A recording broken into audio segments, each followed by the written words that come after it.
Assalamualaikum warahmatullahi wabarakatuh. Perkenalkan, nama saya Martiana Sulika dengan NPM 6021210039. Saya dari kelas A, Psikologi Bisnis 1. Tujuan saya membuat video ini yaitu untuk memenuhi evaluasi tengah semester mata kuliah Psikologi Bisnis 1. Di sini saya akan merangkum materi dari pertemuan 1 sampai pertemuan 6.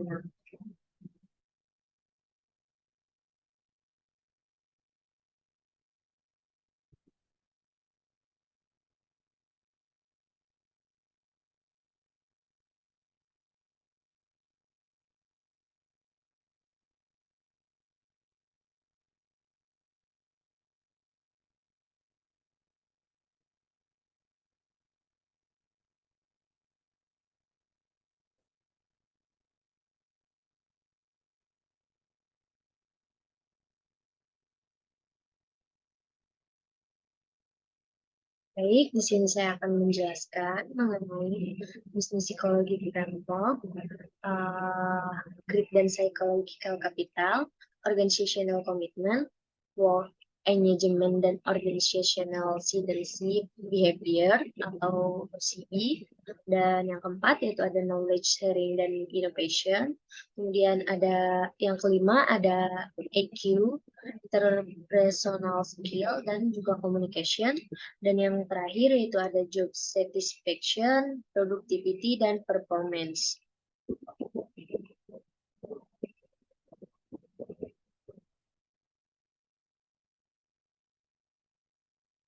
Mengapa harus psikologi bisnis? Jawabannya, sebelum masuk lebih dalam, uh, kenapa kita harus mempelajari psikologi bisnis, yaitu terkadang kan kita kepikiran ternyata psikologi dan bisnis itu merupakan suatu hal yang berjalan bersamaan. Dan tanpa psikologi dalam bisnis, perusahaan dan wirausaha tidak akan sukses. Kenapa? Karena psikologi bisnis dapat memastikan organisasi atau perusahaan dirancang dengan memanfaatkan atau memberdayakan orang-orangnya secara efektif. Dan para karyawannya juga mampu melakukan pekerjaan dengan kemampuan terbaiknya dan sesuai passion mereka.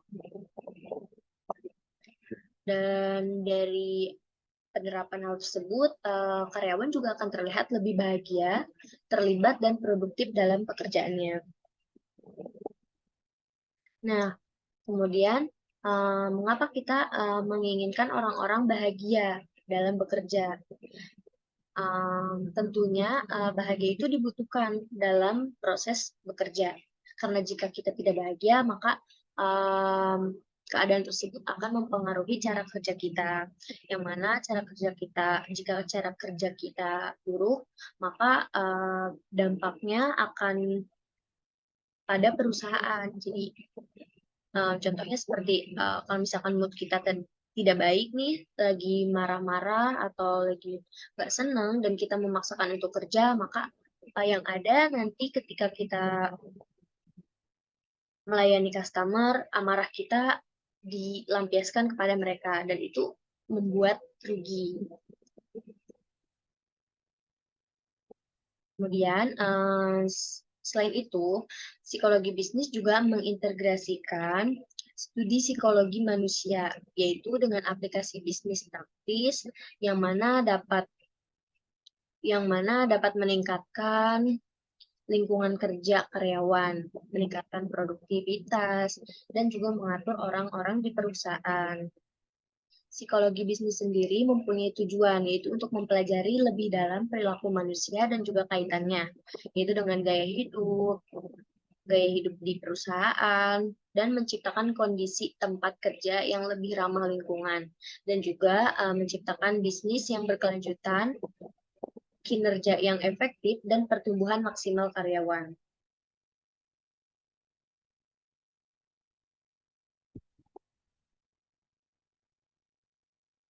Nah, di sini ada kaitannya psikologi industri dengan bisnis psikologi. Apa itu kaitannya? Jadi, psikologi industri organisasi dan psikologi bisnis yaitu sama-sama dalam lingkup perusahaan atau organisasi. Itu dengan tujuan meningkatkan kualitas kinerja karyawan dan juga perusahaan. Nah, perbedaannya itu, kalau PIO, dia itu lebih ke mempelajari teori tempat kerja dan juga kelompok kecil yang mana penerapannya pada masalah tempat kerja pribadi dan individu. Dan ini berfokus pada karyawan, budaya perusahaan, produktivitas, moral, dan juga pembangunan tim. Kemudian pada psikologi bisnis sendiri, yaitu dia lebih luas cakupannya dibandingkan psikologi industri organisasi. Dan penerapannya yaitu melalui praktik dan teori psikologis pada isu-isu besar. Hal ini juga mencakup strategi bisnis, hubungannya dengan kepentingan, kinerja pasar, operasi bisnis, dan juga peningkatan kinerja karyawan dan peningkatan inovasi.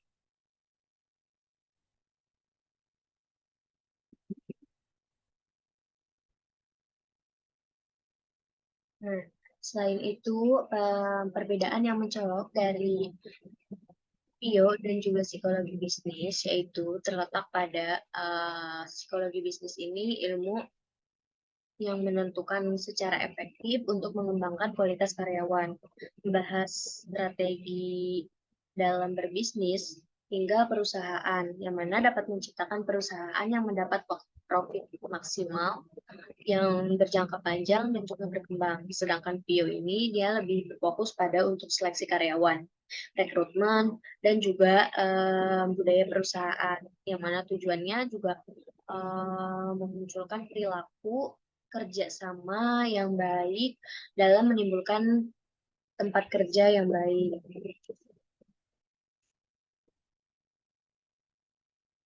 Oke, selanjutnya yaitu ada pengertian dari psikologi bisnis sendiri. Nah, psikologi bisnis itu merupakan ilmu yang menggabungkan ilmu perilaku, mental,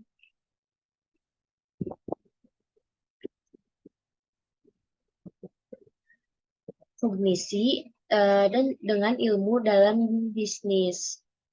Nah, ilmu tersebut digabungkan dan juga diaplikasikan dalam dua dunia bisnis dengan tujuan mencapai peningkatan produktivitas dan menciptakan lingkungan kerja yang positif pada karyawan di suatu perusahaan.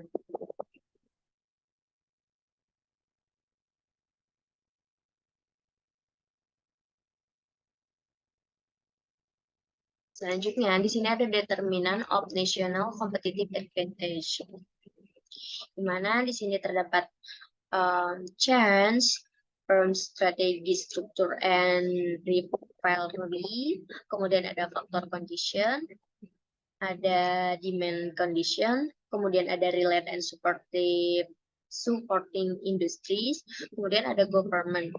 Nah, dalam kaitannya ini, kemudian ada juga era konvergensi peradaban, yaitu corona-driven civilization. Kemudian kolaborasi atau ekosistem.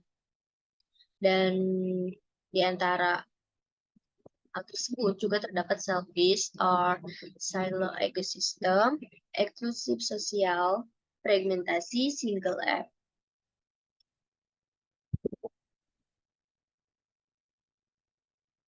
Kemudian di sini ada change model.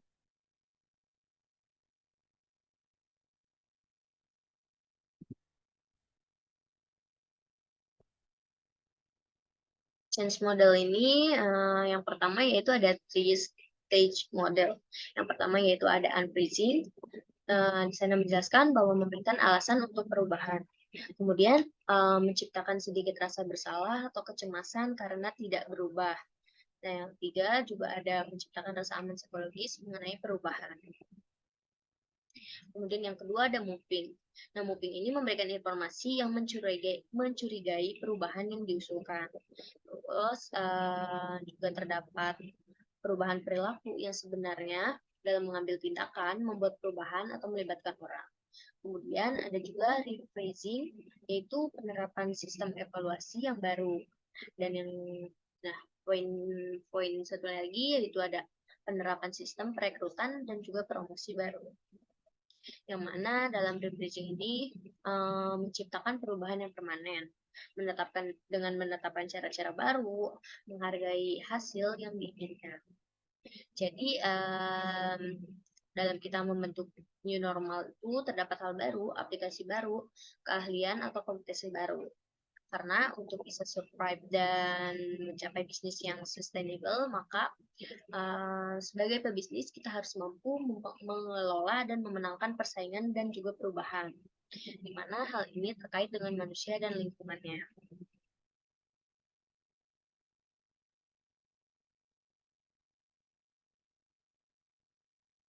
Berikut ini adalah landasan filosofi, yaitu manusia sebagai diri. Self bukanlah diri yang terisolasi.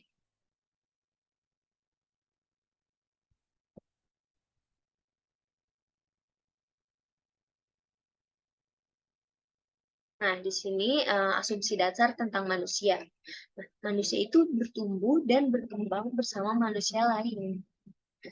Kalau istilahnya dalam bahasa Sunda nih, silih asih, silih asuh.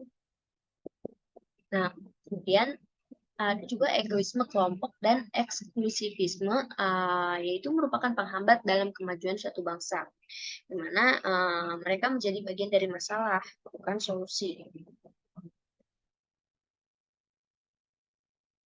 Kemudian juga di sini dijelaskan bahwa terdapat hakikat bisnis, yaitu hakikat yang mengelola manusia dan lingkungan yang mana berpengaruh dalam menentukan psychological well-being atau happiness pada seorang karyawan. Nah, lapisan-lapisannya yaitu terdapat self, keluarga, urban, Timur Group, budaya etnis atau agama, organisasi, negara kesatuan, dan juga semesta, atau yang mencakup keseluruhan yang ada.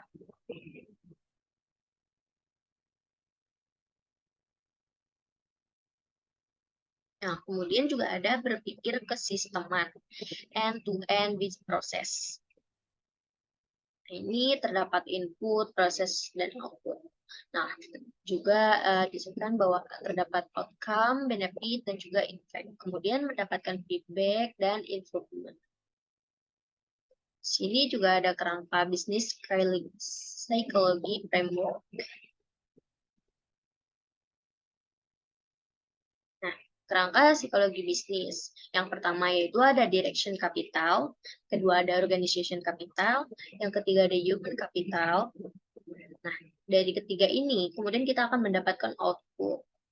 Nah, yang mana output tersebut dapat menciptakan perusahaan yang sustain dan juga grow atau berkembang.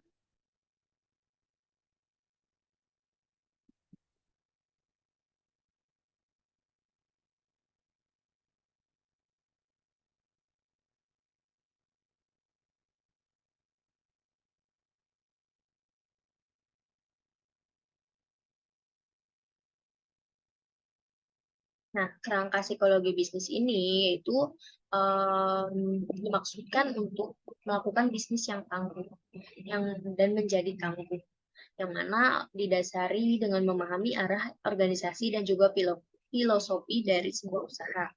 Nah, dalam usaha tersebut kita harus mempunyai strategi, dan strategi tersebut harus mempunyai value, juga visi dan misi untuk mengembangkan usahanya. Kemudian mencakup aspek human capital atau sumber daya, organization capital, dan juga saling mempengaruhi terhadap produktivitas kerja karyawan. Nah, melalui learning dan berinovasi untuk menciptakan bisnis yang berkelanjutan, maka kita juga akan mencapai bisnis kita yang sustain atau berkepanjangan hingga lebih dikenal oleh banyak orang.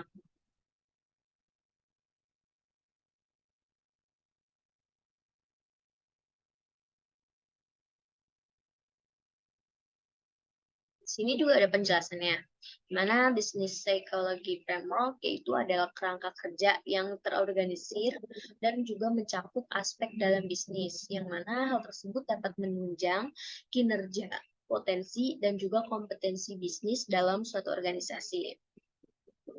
Nah, Framework ini juga biasanya dijadikan pedoman oleh suatu organisasi untuk mencapai suatu perusahaan yang sustainable, yang mana nantinya dapat berkontribusi pada lingkungan dan masyarakat. Nah, ini juga terdapat aspek-aspek yang meliputi bisnis psikologi framework, yaitu terdapat visi misi dan bisnis objektifis, yaitu hal yang ingin dicapai oleh perusahaan. Kemudian dengan menerapkan hal tersebut, bisnis atau perusahaan ini akan mendapatkan sustainable business dan juga human well-being. Selanjutnya ini terdapat theoretical baseline of business psychology. Itu lingkup-lingkup yang berhubungan dengan bisnis psikologi. Nah, itu pertama ada Industrial and Organizational Psychology atau PO, kemudian ada perilaku ekonomi, kemudian ada manajemen bisnis, dan juga strategi human resource management.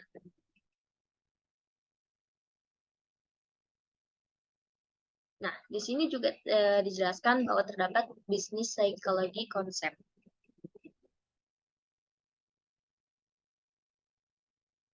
Bisnis psikologi konsep. Bisnis psikologi konsep ini meliputi knowledge capital, strategic direction capital, human capital, dan juga organizational capital. Nah, dengan penerapan keempat aspek tersebut akan menghasilkan nilai atau value dan culture bisnis. Hal tersebut merupakan faktor-faktornya. Nah, faktor-faktornya itu ada faktor internal dan juga eksternal. Faktor internal yaitu individu atau perusahaan yang mau belajar dan berkolaborasi dengan brand lain. Misalnya nih, sekarang Miniso dia berkolaborasi dengan Sanrio, nah, sehingga hal tersebut memikat para konsumen untuk datang ke tempat tersebut. Nah, konsep Miniso ini berwarna pink dan menghadirkan segala tokoh-tokoh seperti boneka-boneka Sanrio, terdapat Hello Kitty, dan juga yang lainnya. Dan hal tersebut menarik konsumen untuk membeli. Kemudian ada faktor individu, yang mana faktor yang menentukan apakah well-being dan engagement itu ada. Kemudian ada eksternal, yaitu sustainable competitive advantage, yang mana berarti keunggulan kompetitif yang berkelanjutan.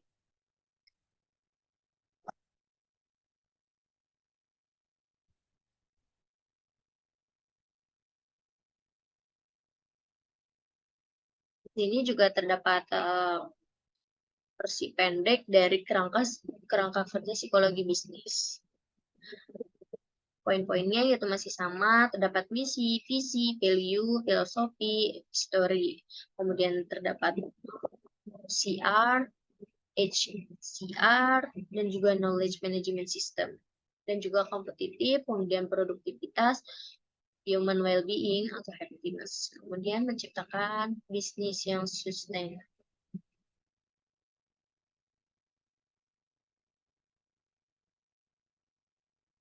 Kemudian, why do we have to be aware of positive psychology? Kenapa? Karena untuk dengan mempelajari psikologi positif,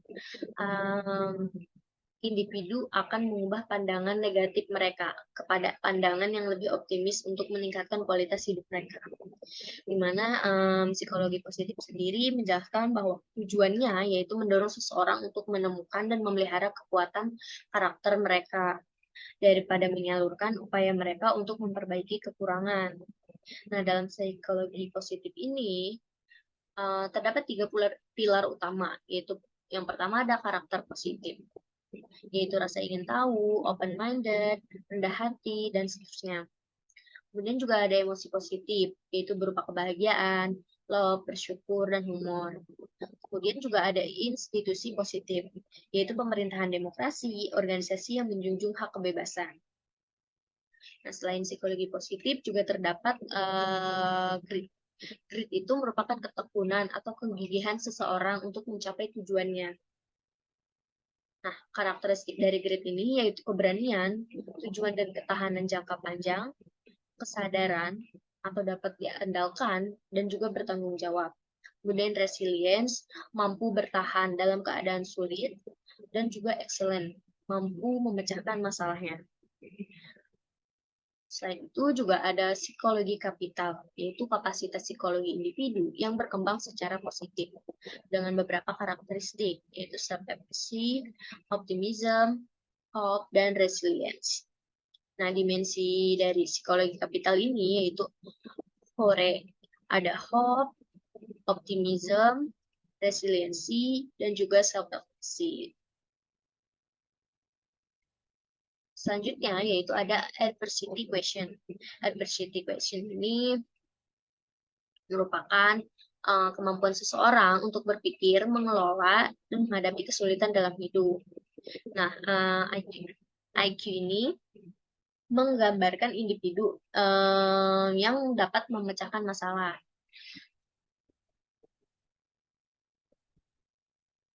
Kemudian juga dijelaskan bahwa terdapat 3 kategori berdasarkan tingkat level IQ. Nah, yang pertama yaitu ada quitters, yaitu individu yang mudah menyerah atau bahkan membiarkan masalahnya terbengkalai. Seperti seorang individu yang sedang mengerjakan tugas. Namun, dia menyerah karena dia tidak tahu jawabannya. Kemudian dia membiarkan hal tersebut. Nah, kemudian ada kategori kedua yaitu campers, di mana individu yang siap menghadapi masalah tetapi usahanya tidak konsisten. Dan yang ketiga yaitu ada climbers, individu real achievers yang mana berjuang hingga sukses terlepas dari apapun tantangannya. Adversity question sendiri yaitu memiliki 4 dimensi. Ada control, ownership, reach, and endurance. Nah, untuk menggunakan IQ ini gimana sih? Yaitu mendengarkan respon diri kita terhadap kesulitan yang terjadi, di mana care yang rendah dalam kejadian tersebut. Kemudian juga ada establish accountability, yaitu membiasakan untuk bertanggung jawab. Dan yang ketiga yaitu ada analyze, menganalisis bukti-bukti, dan juga mengambil sikap yang kita lakukan di tahap sebelumnya.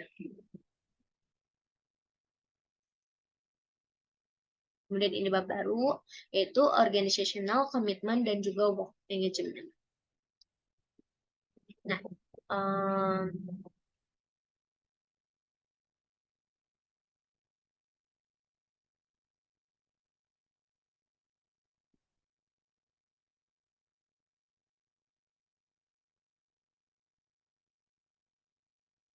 organizational commitment yaitu merupakan sikap yang mencerminkan sejauh mana seorang individu mengenal dan terikat pada suatu organisasi.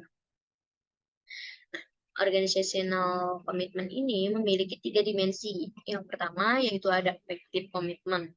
Affective commitment ini merupakan keterikatan emosional karyawan atau keterlibatan dalam suatu organisasi yang memiliki tujuan dan nilai yang sama, yang mana tujuan dan nilai itu dipegang oleh individu sendiri dan juga organisasi.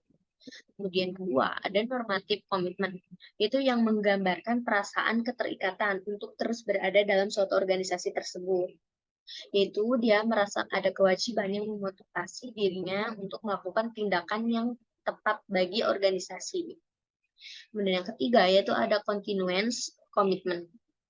Persepsi individu apabila dia keluar dari suatu perusahaan dan memakan biaya banyak. Misalnya ketika keluar ada potongan gaji dari yang biasanya. Kemudian Work engagement yaitu merupakan keadaan kesejahteraan atau kepuasan yang berhubungan dengan pekerjaan, mana hal ini ditandai dengan tingkat energi dan identifikasi yang kuat pada pekerjaan seseorang. Dan ada juga dimensinya, yaitu vigor, dedikasi, dan juga absorption. Dan juga terdapat faktor-faktornya. Itu yang pertama ada lingkungan kerja, komunikasi, gaya kepemimpinan, reward, dan juga reputasi perusahaan. Ini juga bab baru, yaitu organizational citizenship behavior. Nah, organizational citizenship behavior ini merupakan perilaku karyawan yang secara sukarela mengerjakan pekerjaan yang melebihi dari standar tugasnya. Hal ini dia lakukan untuk membantu keberlangsungan perusahaan, yang mana dia berusaha untuk mencapai tujuannya.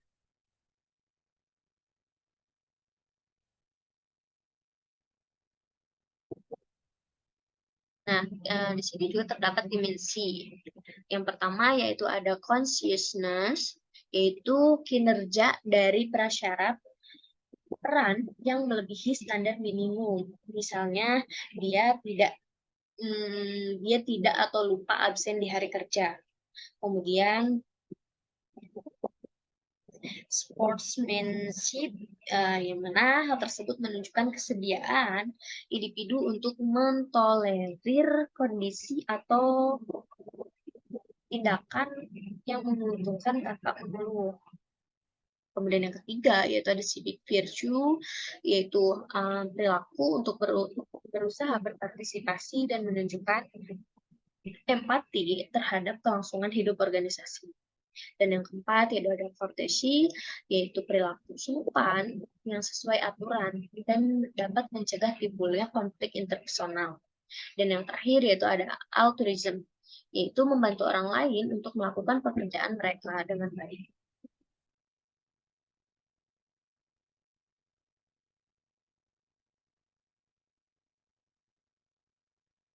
Nah, ini dia merupakan kerangka dari hal tersebut, yaitu ada organization commitment, work management, dan juga organizational citizenship behavior. Kembali ke baru, yaitu ada competitive advantage. Competitive advantage ini melalui inovasi, yang mana inovasi merupakan meningkatkan peluang kerja, di mana inovasi itu menciptakan sesuatu hal yang baru dari yang sebelumnya, seperti membuat inovasi penjualan sepatu yang flat atau putih polos, kemudian perusahaan membuat inovasi baru atau membuat sepatu dengan model yang lebih baru, yaitu dengan penambahan karakter seperti karakter Doraemon di dalam sepatunya itu untuk gambar dan kemudian berwarna biru. Nah, hal tersebut merupakan inovasi baru. Hal ini juga membantu menemukan competitive advantage karena memungkinkan sebuah organisasi atau perusahaan membangun produk dan layanan yang lebih baik untuk pelanggan. Kemudian di sini juga terdapat knowledge sharing. Knowledge sharing sendiri merupakan proses mentransfer informasi implisit dan eksplisit dari satu orang ke orang lain, yang mana tersebut berarti penukaran ide atau informasi kerjasama yang dapat mempengaruhi cara tim belajar dalam organisasi. Nah, di sini juga dijelaskan dua jenis knowledge sharing. Nah, knowledge sharing ini terdapat dua jenis, yaitu knowledge donating, yaitu bertukar informasi dengan orang lain, dan adanya modal intelektual dari individu. Knowledge collection, yaitu mengumpulkan informasi yang mana mengacu pada konsultan, yaitu mendorong mereka berbagi modal pengetahuan yang mereka miliki kepada orang lain. Knowledge sharing juga memiliki faktor-faktor. Yang pertama ada faktor kesempatan, yang kedua ada faktor komunikasi, dan yang ketiga ada faktor pemanfaatan, kemudian juga ada faktor kesesuaian konteks. Nah, di sini yaitu ada interpersonal skill. Nah, interpersonal skill ini merupakan kemampuan individu untuk melakukan komunikasi secara efektif. Nah, interpersonal skill ini merupakan perilaku yang diciptakan oleh individu, yang mana dia dapat berinteraksi dengan baik dengan orang lain di sekitarnya. Nah, interpersonal skill sendiri dapat dicontohkan seperti kemampuan individu di dalam suatu perusahaan dan kemampuan dia berkomunikasi dengan orang-orang di sekitarnya. Meskipun dia baru, tetapi dia mampu berkomunikasi dengan baik dengan teman-teman di sekitarnya. Nah, interpersonal skill sendiri yaitu terdiri dari yang pertama ada komunikasi, menyimak, berempati, problem solving, dan juga leadership. Selanjutnya yaitu terdapat emotional intelligence dan juga interpersonal skill. Emotional intelligence ini merupakan kemampuan untuk memahami dan juga mengelola emosi sendiri. Yang mana emosi tersebut tidak dia paparkan kepada orang lain. Nah, orang dengan tingkat emosional intelijensi tinggi, yaitu mereka dapat merasakan apa arti emosi mereka, sehingga dia bisa mengerti apa yang terjadi dalam dirinya dan apa yang dia harus lakukan terhadap orang lain di sekitarnya. Kemudian ada dimensi emotional intelligence, yaitu ada self-awareness, yaitu perasaan dan emosi diri sendiri, yaitu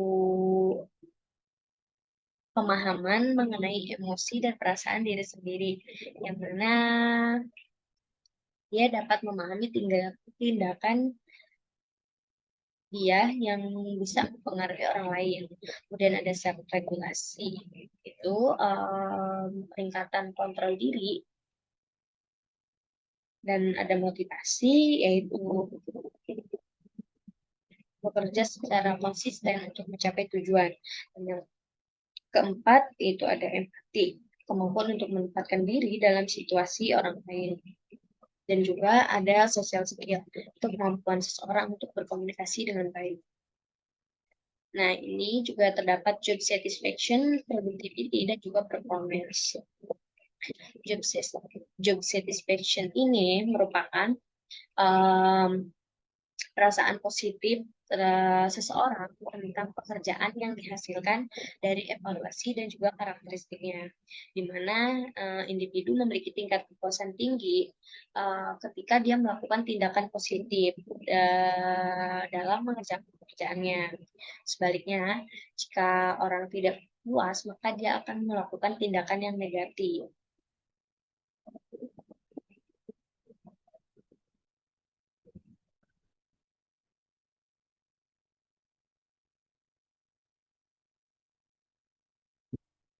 Nah, oleh karena itu, aspek kesejahteraan karyawan menjadi salah satu tugas penting yang perlu diperhatikan oleh pimpinan atau CEO dalam perusahaan. Mana dengan adanya kepuasan kerja yang dimiliki oleh individu atau karyawan di dalamnya, maka hal tersebut dapat menjadi faktor keberhasilan dalam meningkatkan produktivitas karyawan.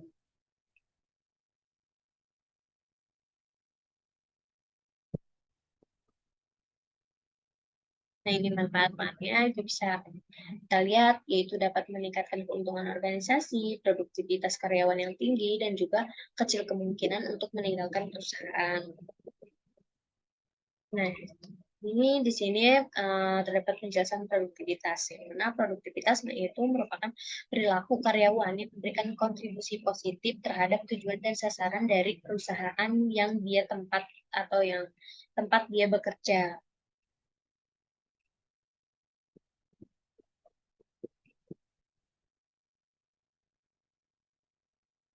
Sini juga terdapat 3 aspek dari produktivitas, yaitu people atau karyawan itu sendiri, performance, yaitu kinerja dia dalam bekerja, dan juga ada proses yang dia jalani. Kemudian ada conclusion, yaitu kesimpulan dari semua yang telah dijelaskan. Nah, kesimpulannya yaitu dalam sebuah bisnis, penerapan psikologi positif, progress sharing, emotional intelligence, job satisfaction, dan juga lain sebagainya dapat meningkatkan kinerja dan inovasi karyawan dalam bisnis. Sehingga dengan diterapkannya hal-hal tersebut, maka perusahaan akan menghasilkan bisnis yang sukses dan berkelanjutan, dan juga akan menciptakan karyawan yang sejahtera dan bahagia dalam pekerjaan. Nah, itu yang dapat saya sampaikan. Kurang lebihnya mohon maaf. Mohon maaf. Wassalamualaikum warahmatullahi wabarakatuh.